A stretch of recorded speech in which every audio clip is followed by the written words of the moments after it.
Oui, exactement. Donc le marché interbancaire réagit assez positivement aux annonces hier de la Banque centrale européenne. Donc on voit ce matin une baisse sur les spreads entre les Euribor 3 mois et le taux au jour le jour de 5 points de base, s'établissant à peu près à 85 BP. Et on voit également une baisse assez sensible sur les basis swap euros, donc qui baisse de 3 BP ce matin, s'établissant autour de 100 points de base. Donc bonne réaction aux déclarations hier soir et au courant de la journée de la Banque centrale. Oui, c'est aux banques, au-delà du court terme, sur des opérations à long terme.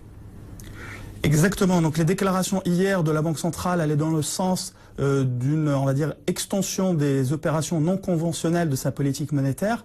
Donc notamment avec le retour du programme de rachat de covered bonds et on va dire les opérations de refinancement à 1 an, donc les LTRO 1 an. Nous de notre côté, on voit que c'est complètement justifié vu on va dire la liquidité et la situation sur le marché bancaire européen. On pense également que la Banque centrale européenne devra baisser ses taux directeurs dès le prochain meeting.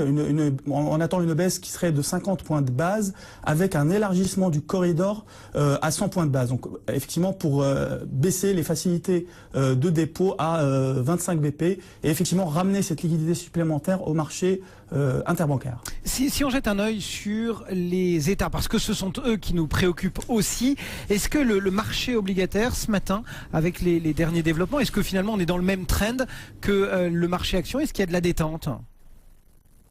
Tout à fait. On voit effectivement que le marché, on va dire, réagit aux annonces de la BCE qui, dans notre sens, va devoir jouer un rôle de plus en plus important dans les stratégies de sortie de crise, conjointement au plan de mécanisme de soutien voté le 21 juillet. Donc on voit les taux allemands remonter de 6 points de base aujourd'hui après une détente de 10 BP hier. On voit également un resserrement assez fort sur les spreads périphériques avec une moyenne, on va dire, de resserrement qui est autour de 10 points de base sur l'Espagne, l'Italie.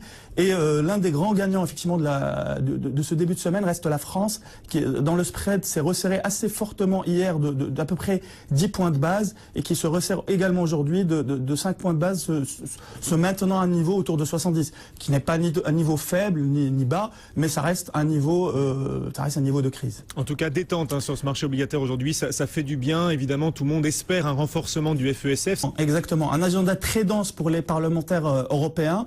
Ça va commencer aujourd'hui avec le vote du Parlement slovène du renforcement du EFSF. Il sera suivi tout au long de la semaine de la Finlande, de l'Allemagne et de l'Autriche, donc qui devraient tous voter ce plan européen, ou en tout cas le renforcement de ce plan européen.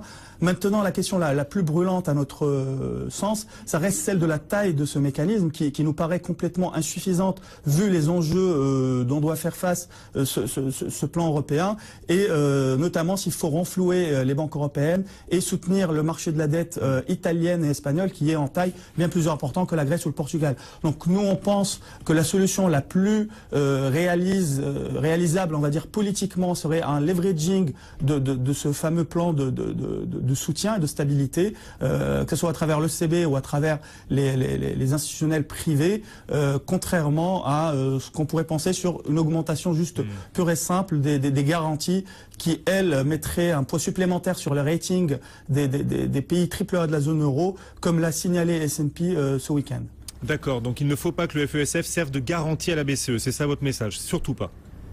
Exactement. Ouais, donc méfiance, on verra ce qui sera décidé pour l'avenir du FESF, sous quelle forme il sera renforcé. En tout cas, Abbas, c'est dans ce contexte que l'Italie et l'Espagne émettent aujourd'hui des obligations. Est-ce que c'est un vrai test obligataire pour ces deux pays? Est-ce qu'il y a un risque? Oui, c'est un vrai test surtout pour l'Italie. Donc après le downgrade de S&P la semaine dernière, donc l'Italie va adjuger à peu près 13 milliards d'euros cette semaine. Ça commence aujourd'hui avec des bons du Trésor pour à peu près 11 milliards. Et donc 13 milliards sur le marché obligataire et 11 milliards sur les bons du Trésor. Donc aujourd'hui, on a des bons du Trésor pour 11 milliards et on a aussi des obligations zéro coupon court terme 2 ans. Donc les bid to cover, donc les ratios de demande seront suivis de très près. Mais vu l'environnement actuel et le contexte d'émission, on peut penser à une amélioration relative de ces ratios de couverture. Donc toujours du côté des adjudications, on attend ce soir aussi 35 milliards d'adjudications sur le 2 ans américain. Ce sera la première émission américaine depuis l'opération Twist. Exactement, ça sera un vrai test pour voir l'intérêt des investisseurs après que la Fed a annoncé qu'elle va, on va dire, alimenter le marché secondaire d'obligations court terme et qui devrait peser sur l'offre. Et donc nous, on pense que les ratios de couverture vont devoir baisser également aux États-Unis. À suivre donc cette émission obligataire, la première aux États-Unis depuis l'annonce la semaine dernière d'une opération Twist. Merci beaucoup Abbas Bengoubker, spécialiste obligataire chez Avenir Finance. Et le CAC garde le moral et la tête très haut perché, plus 2,9%, 2942 points. Les gagnants, les perdants de la séance, c'est tout de suite avec en plus un détour sur le marché des devises. À la hausse, des financières et encore des financières. BNP Paribas, SocGen, AXA, Crédit Agricole, tout le monde gagne plus de 6,5%. La palme revient même à BNP Paribas qui flirte avec les 9% de hausse derrière Alstom, ArcelorMittal, des valeurs industrielles et puis des autos avec Michelin, avec Renault, avec Peugeot. Du côté des valeurs hors CAC, à noter Groupe Steria qui fonctionne bien également, plus 8,14%. Et puis c'est au SRD qu'il faut aller chercher les rares baisses du jour, notamment Nice Euronext qui décroche d'1,5%.